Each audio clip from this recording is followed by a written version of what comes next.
Well, let me get going here. Again, I'm John Shegerian, and I'm the Executive Chairman of ERI.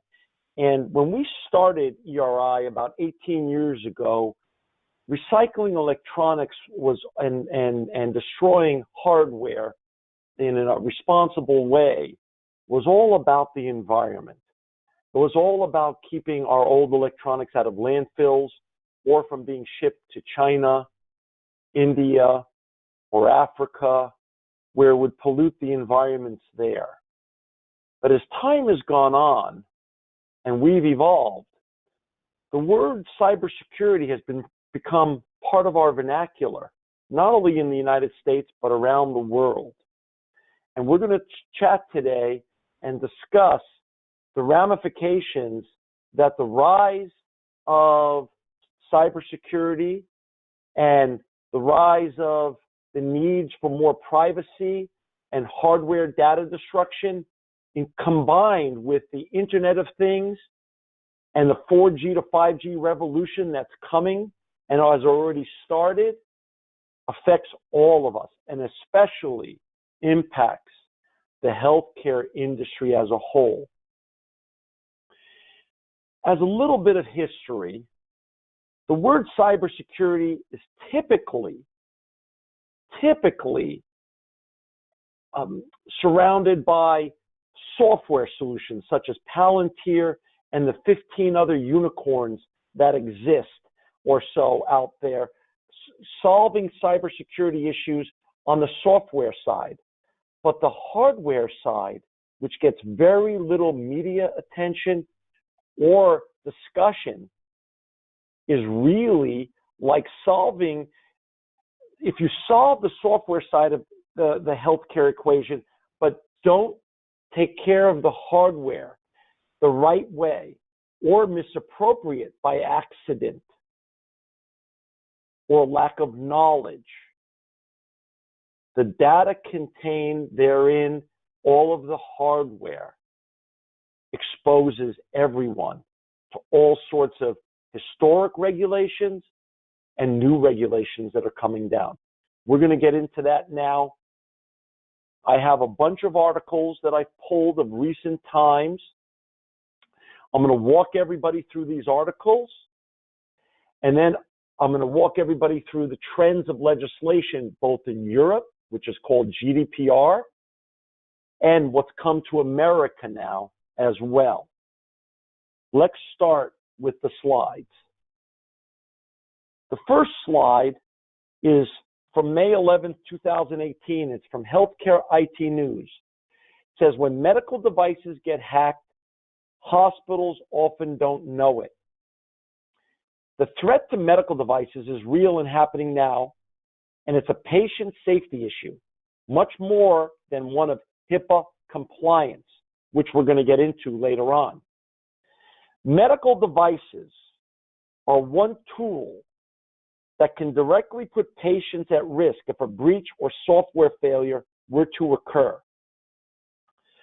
So, for instance, WannaCry crippled the legacy systems at the UK National Health System Service, and they weren't the initial target. The attack hindered the ability to provide care. And with medical devices, those impacted are the critical groups of patients. So, there are cases where these small medical devices are being hacked, and the hack isn't always coming through software.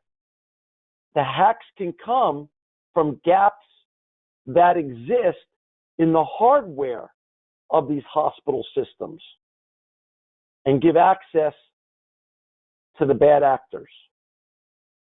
Let's go to the next slide.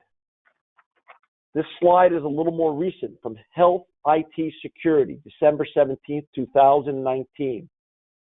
The title of the slide is the RSA keys found in IoT, Internet of Things, medical devices, implants prone to attack. This sounds horrific, and it is if and when these attacks do come. So let's go through this. Key factor researchers discovered a vulnerability in the RSA keys and certificates used by lightweight IoT devices, including medical devices and implants, which puts them at risk of cyber attack. And the net of this slide, we'll go down to the last paragraph, is that the findings are particularly troubling for the healthcare sector, it ends, where 82% of the Internet of Things devices of providers and vendors have been targeted by cyber attacks. These attacks, I could tell you from our experience here at ERI, these attacks are real and they're happening. And just for a little context, we've had this company now for 18 years that I've co-founder and run it. And for years, healthcare wasn't part of our coverage, not because we didn't want healthcare, but because sustainability wasn't really a core subject matter at leadership levels like it is at other organizations or governmental entities. But with the rise of cybersecurity needs and the regulations surrounding it, the opportunities for cyber attacks through software and, for this discussion purposes, through hardware is massive. And it's literally created such a volume of healthcare companies from across the United States, and in some cases even the world, and push them into our arms. Because GDPR is real and has been enacted in Europe, and as we're going to get into later, similar legislation's coming down in America that goes way beyond HIPAA on a national basis and on a state-by-state basis. Let's go to the next slide now. This is from April 8th, 2019. Experts say hackers deliberately target hospitals. We know this to be true, not only from headlines like this, but from our company's perspective and the people we have to work with. We know that this has become a big thing and a real thing. And here's the text of this slide, the net of this slide. Hospitals in the healthcare industry are being deliberately targeted by hackers, cyber criminals, and spies seeking a treasure trove of personal and financial information, a business consultancy has warned. For instance, the theft of personal details of 1.5 million people from a Singaporean health database, including that of the Prime Minister, by a state-sponsored espionage group, has highlighted the threat, said the BDO.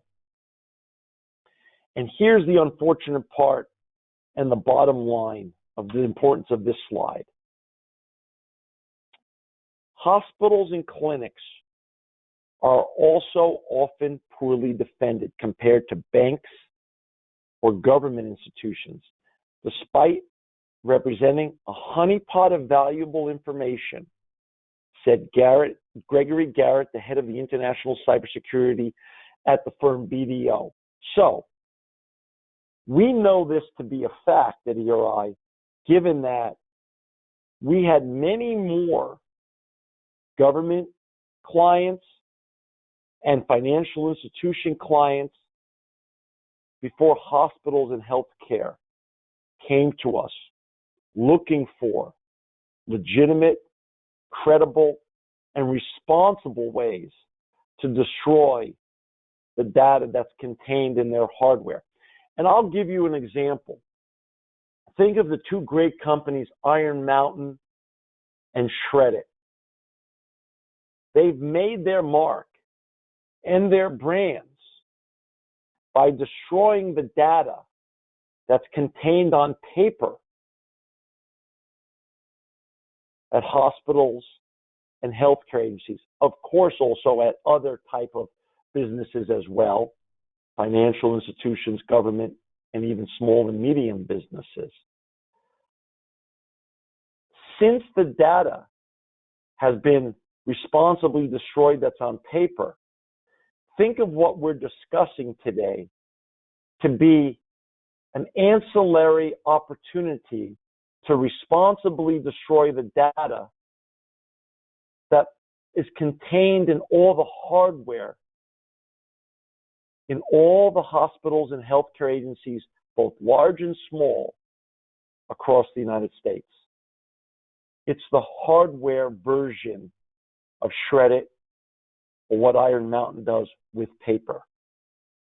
And with that, we'll go to the next slide. This is from Gizmodo, April 19th, 2019 as well. 145,000 rehab patients' medical files leaked online. Says here some 145,000 patients have had their protected health information exposed in what is only the latest of many major leaks of sensitive medical records in recent years, according to the security researcher Justin Payne, who's the director of trust and safety at Cloudflare. The records belong to patients of the Bronx Lebanon Hospital Center in New York, were exposed by a third-party medical IT company. Let me just pause on that. This is a common problem that we run into all the time. Many hospitals and healthcare agencies come to us for solutions. And when we quote them the price to responsibly destroy their hardware and the data that's contained therein, they balk or they shop it and sometimes end up with a solution, and they share this with us, that's a local solution right down the street that's offered to pick up their medical related IT equipment for free. Let me share this with you. There is no such thing as a free solution when it comes to responsible hardware data destruction. Old adages become old adages for good reasons. And the old adage of there's no such thing as a free lunch also applies to responsible hardware data destruction in any sector, but today we're talking about healthcare. And unfortunately, many well-meaning facilities managers, IT directors who are put on budgets choose a free or cheap solution, much to the peril of the organization that they were tasked to represent. This puts that organization and their patients at massive risk, both healthcare risk to the patients and regulatory risk, both on a statewide basis and a national basis to the agencies that these people were tasked to represent. So free is really a key word for not responsible. As we went along on this slide, it goes on to say that some 4.9 million documents were accessible to virtually anyone who knew where to look. The files both identified the patients and the types of treatment they received. That's the third rail of a data breach when it comes to healthcare agencies. It goes on to say additional information about patients was easy to come by using Google. For one randomly selected patient, their age, birth date, address, and names of family members along with potential phone numbers and email addresses, were posted. Quite a disaster that can be avoided, both on the software side, which is still very necessary as well, but on the hardware side also. Let's go on to the next slide. This is from Health IT Security, dated April 23rd, 2019. OIG finds ineffective data network security.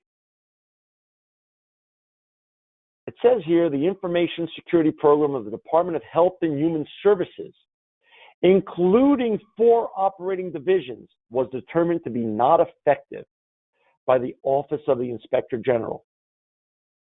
Let me pause on that. We cover big government, little government, our company, local municipalities, hundreds upon hundreds of cities across America, and thousands of companies, both small, medium, and many, many large publicly traded companies. It is not out of the realm to understand that even big government that's tasked with protecting us as citizens, as public servants, are still not doing things the right way themselves. And it's not because people want to do things maliciously. There's just a tremendous void of information out there where people don't understand that disposing of their hardware inappropriately can lead to both regulatory disaster, financial ruin, and put patients in danger. The article goes on here to discuss that the watchdog recently completed its annual Federal Information Security Management Act, FISMA, audit of HHS, the Food and Drug Administration, Centers for Medicare and Medicaid Services, and the National Institutes of Health. OIG officials evaluated the operating divisions to determine compliance with the federal regulation. The audit determined, and here's the net, that while HHS, FDA, CMS, and NIH continues to work towards strengthening its security program, the agency's security has weaknesses in its risk management, configuration management, identity and access management, and here it goes, data protection and privacy, security training, continuous monitoring, incident response, and contingency planning. So, it's not a defense if a healthcare agency that you've been tasked or one of your colleagues has been tasked to protect as an organization and as a fiduciary and steward for the patients that they serve, to say that A, we didn't know, or B, well, the government's not doing it right either. We've had many big government agencies come to us, and we've gone over their previous practices, and it's shocking what was going on before. We've had instances where federal employees were putting their old electronics up on Craigslist or eBay, or were using local recyclers in the Washington, D.C. or Virginia areas to pick up the electronics for free. And again, there's no such thing as a free lunch when it comes to recycling and destroying the data that's contained in the hardware of healthcare agencies and companies and governmental agencies across the United States. go to the next slide. Wall Street Journal, November 12, 2019. Google's Project Nightingale triggers federal inquiry. Google's deal with the Ascension healthcare system aimed at improving patient care has created a goldmine of health data for Google. And what was discussed in this article is that the country's second largest health system collected health information on 50 million American patients, and they didn't know, according to regulators and lawmakers, whether the Google and Ascension partnership was adequately protecting patient data in this initiative called Project Nightingale. And the net here is Ascension, without notifying the patients or doctors, has begun sharing their information with Google, which include personally identifiable information on millions of patients, such as names, date of birth, lab tests, doctors, diagnosis, medication, hospitalization history, and some billing claims and clinical records. Just because you're a big brand doesn't mean the people that are tasked with following the right security protocols, both on a software basis and, for this discussion, a hardware basis, know what they're doing. Unfortunately, cybersecurity and protecting healthcare organizations from the bad guys that are out there around the world that are mounting attacks every day is a new industry still. We're still in the top of the second inning. So, the reason why I participate in important webinars like the one that Catherine is putting on today is just to help disseminate information, because there's a void of information in the marketplace today.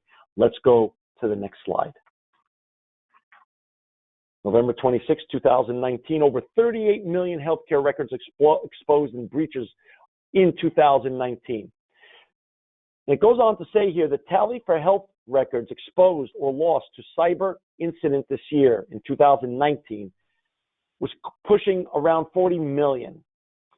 Throughout October, the U.S. Department of Health and Human Services Office for Civil Rights was notified of 52 data breaches that impacted hundreds of thousands of health records. The number of incidents is the highest logged in a month since January 2014. The count of exposed, lost, or stolen health records until the end of October this year passed the 38 million mark, the HIPAA Journal reports. This problem is only growing. Let me just say that. It's not receding. It's going to continue to grow. When you talk to all the best experts from around the world, which we thankfully get access to because of the specific nature of our business, they say over the next 10 years, this is going to be an ongoing, growing concern because of the need for responsible hardware data destruction, the rise of the Internet of Things, and also, which we'll talk about later, the 4G to 5G revolution that's upon us. Let's go to the next slide. Securing health data for startups. This is from TechCrunch, December 2019. Healthcare-focused venture firms have now gotten together to secure health data. Some of the nation's top healthcare-focused venture capital firms have now created a technology security certification provider called HITRUST, H-I-T-R-U-S-T, to create best practices for data security for startups developing digital health technologies. The reason why they've gotten together, and it says this in the last paragraph, it makes startups more marketable or viable, says the chief executive of HITRUST. So this shows you from December of 2019 how new this topic still is. When the VCs, who are typically years ahead of everybody else on all sorts of new innovations, are just now creating a security certification depository called HITRUST. It's just another example of how new the rise of cybersecurity truly is, both in a software sense for this discussion, in a hardware sense as well, which is just as important as the software side. Let's go to the next slide. From December 2019 as well, modern healthcare. Healthcare breaches in November exposed 570,000 patients' data. More than 500,000 people had data exposed in healthcare breaches reported to the federal government just last month. This is from December, of course, so let's just assume this was November. And it goes on to say here, providers, health plans, and their business associations in November of 2019 reported 29 data breaches affecting 570,000 patients to the HHS Office for Civil Rights, the agency, and that's a federal agency, that maintains the government's database of healthcare breaches. Again, a growing problem that's going to get more and more media attention as the need and the rights, as you could tell, it's a civil right to protect your privacy. And the federal legislation, which we're going to get into later, the international legislation, which we're also going to talk about, what I touched on earlier, GDPR, and the state-by-state legislation is only going to grow. Not only grow in terms of more of it, but the noose is going to tighten as to regulatory practices and the liabilities that exist for misappropriation are only going to expand. Let's go to the next slide. December 17th, 2019. Privacy breach at medical labs could affect millions. This is not a problem that's just specific to the United States. Like I said, Europe already has GDPR since May of 2018. Now Canada was hit. And this article goes on to talk about the private information of millions of Canadians could be at risk after a cyber attack was conducted against the computer systems of Life Labs, a laboratory testing company. The systems affected contain information belonging to about 15 million customers. The information systems contain client data, including names, addresses, emails, customer logins and passwords, health card numbers, and lab tests. Again, a nightmare for a company like Life Labs. A nightmare. Regulatory nightmare, financial nightmare, and the goodwill that erodes with the people that they're serving, that they were entrusted to serve, might never be able to be earned back. Let's go to the next slide here. Wall Street Journal, December 2019. The Internet of Things. Protect Internet of Things data in the health ecosystem.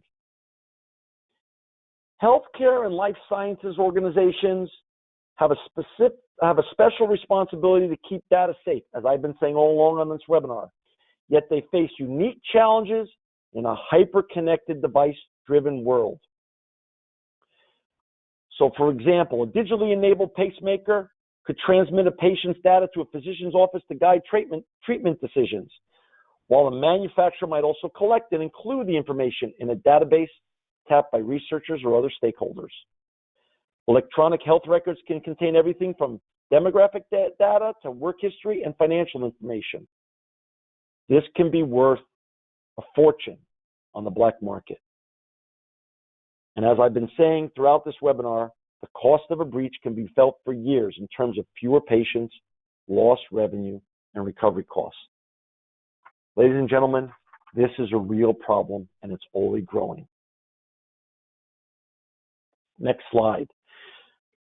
Here it talks about the liability and the liability nationally in the United States and on a state-by-state basis is only expanding. This is from December 2019. Victims can sue ortho clinics if data hacked. The Georgia Supreme Court has ruled that the victims of a data breach at an orthopedic clinic may sue the clinic for damages. And by the way, this is happening on a state-by-state basis. The courts are getting much more liberal in allowing patients who have had a data breach or a potential data breach in some states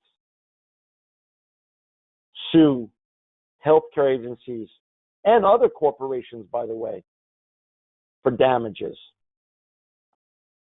Let's go to the next slide. This is from Health IT Security, December 2019. Data of 15 million patients stolen, retrieved in LifeLab cyber attack. This goes back to the LifeLab discussion we just had a couple slides back. And it paid hackers to retrieve the data of 15 million customers after a cyber attack. Those patients primarily resided in Canada. And unfortunately, the compromised data included names, addresses, emails, login information, and all sorts of other information that destroys the goodwill of a healthcare agency when they have a breach like this. Let's go to the next slide.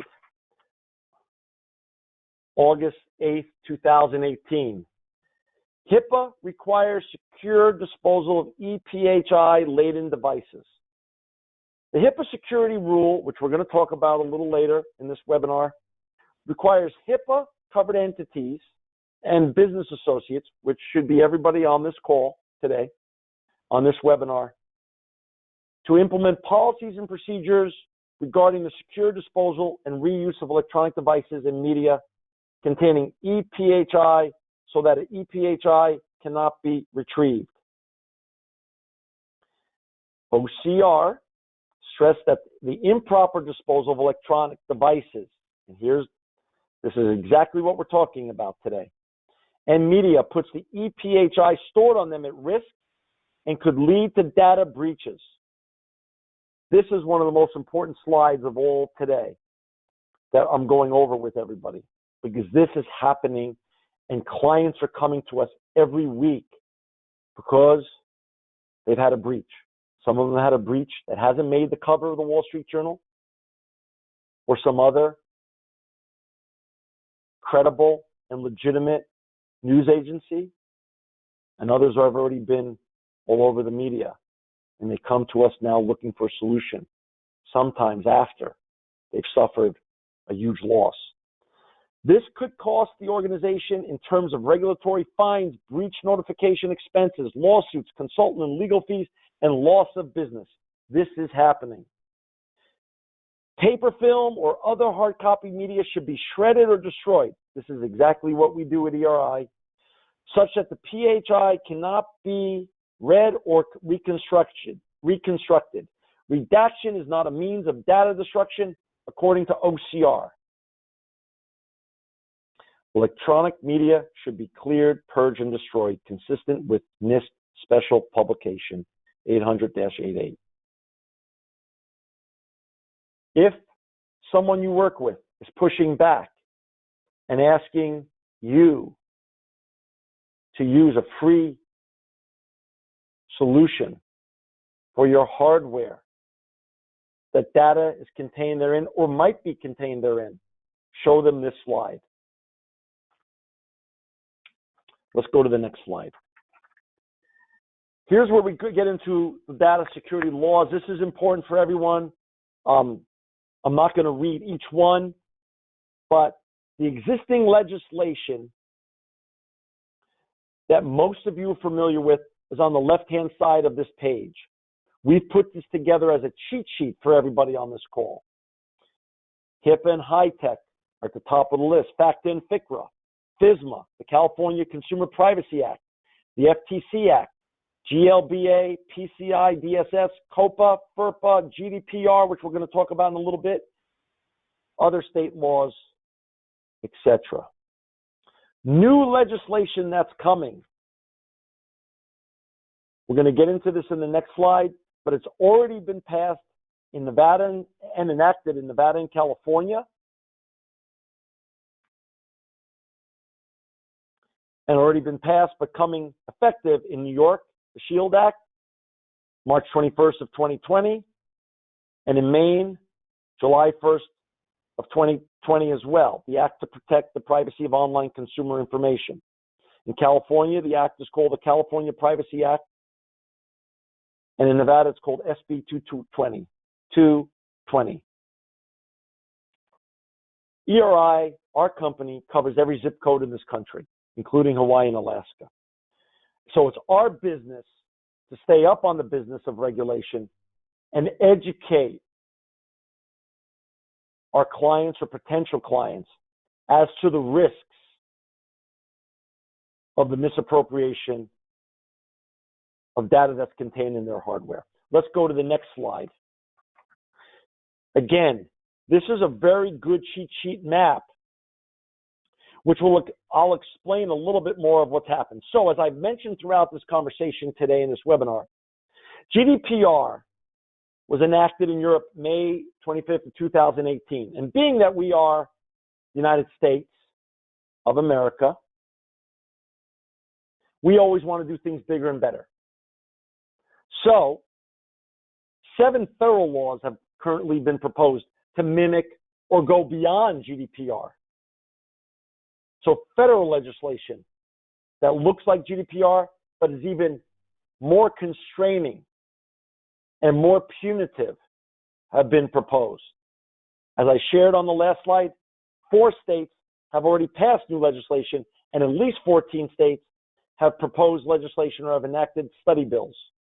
And all the legislation is on the right-hand side for everyone to study and understand. But it's my understanding from experts on a federal level and from the numerous states that we do business in, that they expect the one version of this federal legislation to get passed in the coming year, and every state in the coming 2 to 3 years to have their own legislation. So beyond the traditional legislation, which we went over back on slide 16, this new GDPR-like privacy, security legislation is coming down on a federal and on a state-by-state basis, which will affect everybody on this webinar in an impactful way. Let's go to the next slide, please. Doing things in an environmental and sustainable way, or let us say in a circular economy way, is important to most board of directors and C-suite executives in the world that we live in today, both in the United States and around the world. So I've added a slide here, 16, that talks about all the different types of laws that exist around responsibly disposing of your hardware. That's for your study and use as well. Let's go to the next slide. Let's talk about the future a little bit. Wall Street Journal, Cybersecurity Pro division of the Wall Street Journal, December 2019. 2020 is when cybersecurity gets even weirder. This article talked about AI-powered deepfakes, ransomware, Internet of Things, and 5G all mean that protecting your data is about to get a lot harder, and that is true. Right there, that sums up this page. And it says in the last paragraph, the security threats are weird and getting weirder. And crooks are looking to extort you to access your own data. From personal experience at ERI, running ERI with my partners, I could tell you this article was spot on. Let's look at the next slide. 6 cybersecurity predictions for 2020. The first half of 2019, data breaches increased by 54% compared to the first 6 months of 2018. And this was a study by the Risk-Based Security. It says here in terms of trends for 2020, and of course, think about beyond. Data breaches will continue to increase, not only in terms of volume, but also in terms of severity. Misplaced understanding of cloud security will increase risk because we handle a lot of cloud farms, server farms. I can tell you that's very true. 2020 and beyond will bring the rise of securing machine identities. So this is another group of predictions. Let's go to the next slide. Ecosystems, December 12th, 2019. Ecosystems top 6 security trends for 2020. The reports of data breaches and data theft, cybersecurity top the list of concerns for Australian IT professionals. I agree that this should be a top issue with all IT professionals in the healthcare industry. And what this report found, that operational technology security is lagging, and the volume of GDPR-related prosecutions continue to rise, which I've been sharing throughout this webinar. Let's go to the next slide. 5G points the way to life beyond the smartphone. This more has to do with the 4G to 5G revolution, which is upon us, and that 5G will push consumers, which is also patients in the healthcare world, towards alternatives and smaller Internet of Things devices. Let's go to the next slide. Shift from 4G to 5G will change about everything. June of 2018, this has become true. Telecom experts are talking about the arrival of 5G. And for instance, cars, the car industry, which never was a client of ours, has become a client of ours because cars now become computers on wheels. So just like healthcare was something that we didn't really cover that much, we wanted to, but when it was just all about keeping hardware out of landfills, it wasn't a big deal. When it came to data protection and cybersecurity, the car industry became a huge opportunity for us and has become huge clients of ours because cars are just computers on wheels, as has the healthcare industry. Let's go to the next slide. A hacker's paradise. This is from the Financial Times, October of last year. Internet-connected devices using fifth-generation mobile networks offer prime targets for criminals, these devices are known as Internet of Things, and the number of Internet-connected items will grow to 25 billion by 2021, a Gartner research company said. Criminals continue to exploit Internet of Things, and Internet of Things devices are proliferating throughout the healthcare and hospital industries. Let's go to the next slide. This is our last slide, and this is just 10 things you could do to ensure the safe disposal of data devices. This is from actually 2018, but these are still extraordinarily relevant and a good summation. Healthcare organizations, as they continue to decommission information technology, they're likely to contain patients' financial or protected health information, which all of you know, and special care is needed in disposing of the devices, which was the purpose of today's webinar. So here's the top 10. Know which data an organization maintains and where it's stored. Make sure the data disposal plan is up to date. Number 3, remove asset tags and corporate identifying marks. These are great suggestions. Let me tell you something. This is a wonderful how-to. Number 4, identify and isolate all asset recovery controlled equipment and devices. Number 5, ensure outside entities handling data destruction are certified. And that goes for ERI. We're not only E-Stewards and R2, which is the environmental certifications. We're the only company in the United States that has a NAID certification in every one of our facilities, the National Association of Information Destruction. In your industry, health and hospital and healthcare, look for NAID certification. It was a certification that was invented for the Shreddits and Iron Mountains of the world for data contained on paper, but has now created certifications for data contained in hardware. And we are the only company in the United States, and actually in the world, to have 8 facilities NAID certified, specifically for hospital and healthcare and financial institutions. Number 6, certify the individuals handling the organization's data assets. Number 7, understand the chain of custody for devices. Number 8, determine if hard drive destruction should occur on site. We do that as well, and it is a very credible way of destroying data when people don't even want to take the risk of transporting their hardware that is data containing. Number 9, manage equipment that will be disposed of and destroyed off-site. And number 10, ensure secure logistics and controls in moving equipment.